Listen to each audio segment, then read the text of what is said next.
Oh, and we could see some banelings being popped up right here. There we go. There are a couple. We should see a scan go down here just as a reaction. And there go a couple more. And it looks like we're going straight for the tanks. And it looks like, oh, these tanks are so close to being dead. But they do survive. And if there were just a couple more, they would have been taken out easily. And here come a bunch more Zerglings just rushing in.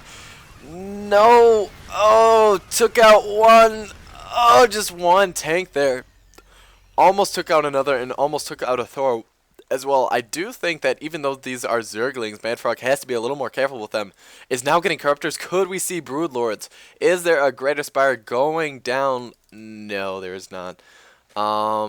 There could be. Oh, there it is, folks. We're getting a Greater Spire, and just watching that morph is so cool.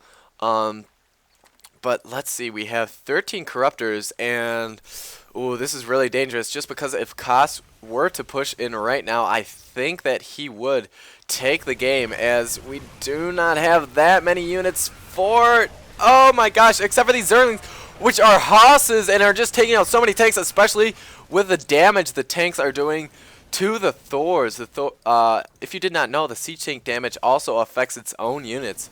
So they are hurting their own Thors when the Zerglings surround and attack the Thors. So it would be wise if he maybe spread his Thors out, or maybe even left his tanks unsieged, as Stimpack Marines alone do a ton of damage to Thors. But I'm excited to see some Broodlords go down. Madfrog has just relied a lot on his opponent not attacking, simply just straight out, which is obviously very risky.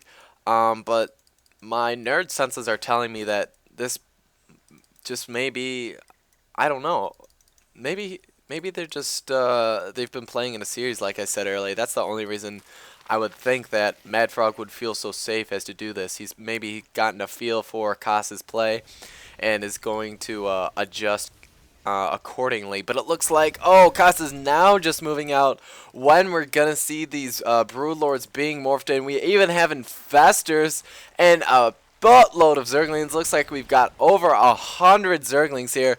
Ooh, and a lone Thor right here. Oh, that is going to be an easy surround.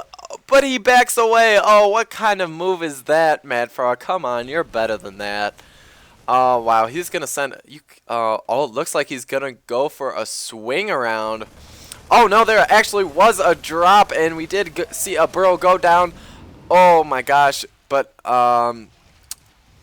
good thing for Kas, he was able to pick off a considerable amount of units. And Kas is playing this very well, attacking at 2 places, forcing his opponent to choose. And let's just say he chose pretty well, as he chose for a counterattack, and these Broodlings are just doing massive damage.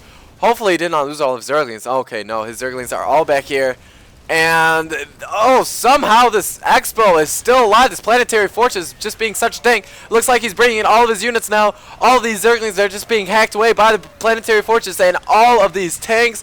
Most of the tanks are split up, so this is a very nice position that we see for Madfrog, and it looks like he definitely needs to be focus firing these Thors right over here, and the Planetary Fortress still lives. Amazing! These Thors are just hacking away with all these huge missiles, and it looks like it will be shot for shot, and the Broodlords are doing so much damage, especially with these Broodlords Broodlings that have +2 attack, and they do take out all of the Thors. And there's virtually no anti-air except for this lone Viking right here, which will take a while to destroy all these brood lords. Excuse me, I cannot finish my words today, and it looks like we should probably see a couple of Corruptors being spawned for Madfrog here. Or maybe he's just going to change his tech completely. Maybe his Broodlords have served their purpose. But something tells me that this is not the end of the game so far. And it looks like this lone Broodlord is going to be heading out, but we get a bunch of banelings coming in here. It looks like all of these SCVs are going to go down.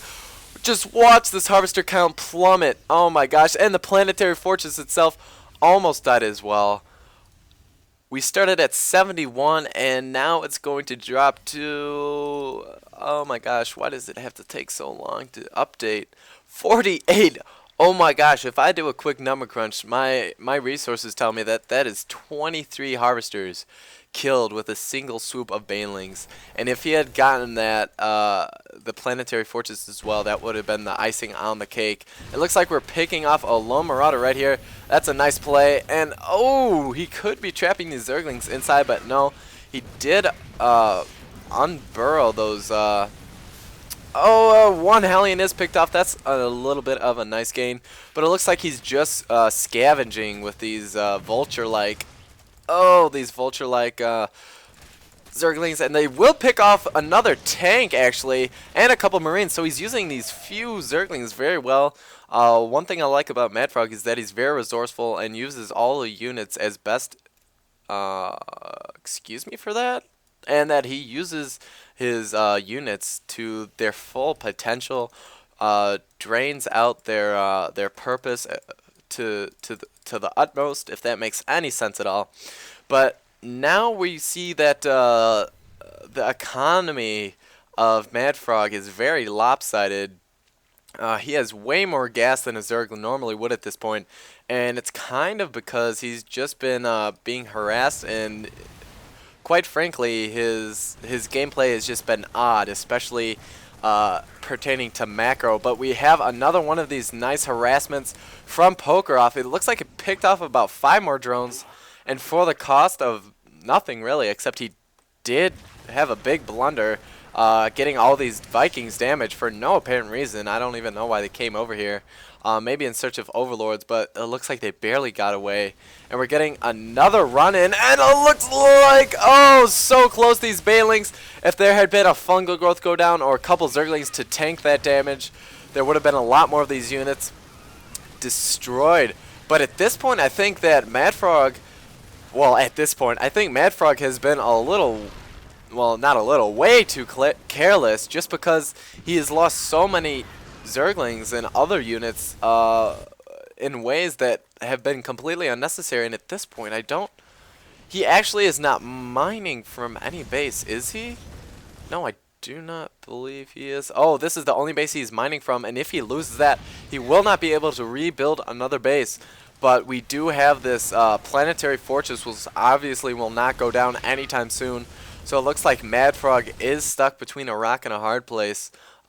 Stuck between a rock and a planetary fortress at this point, and these mules are just sucking this mineral line dry, and I feel like I have a sneeze coming on. Just gonna itch my nose. I think that would be the first time I would sneeze on during a cast, so first time for everything. But oh, it looks like this, oh my gosh, that medevac went down with a bunch of units in. I think it had that composition that was over here, which was Marauders, Marines, and 1 Hellion. So that's a nice pickoff right there. Oh, a bunch of these SCVs will be picked off. Are they going to be? Yes, there go a bunch of them. And a lot are still very low, and it looks like there goes down another fungal growth. Very nice harass from both players, actually. And the once very strong economy of Madfrog does fall, and he throws out the good game. Wow, those are really just intensely huge game, and a lot of stuff going on. Very odd play. I don't know if the double expo quick tech to brood lord strategy will catch on, but it was definitely entertaining to say the least. So thanks, Madfrog, and good job, Kas. Kudos to you for being Terran. Hobo for Craft. Hope you guys like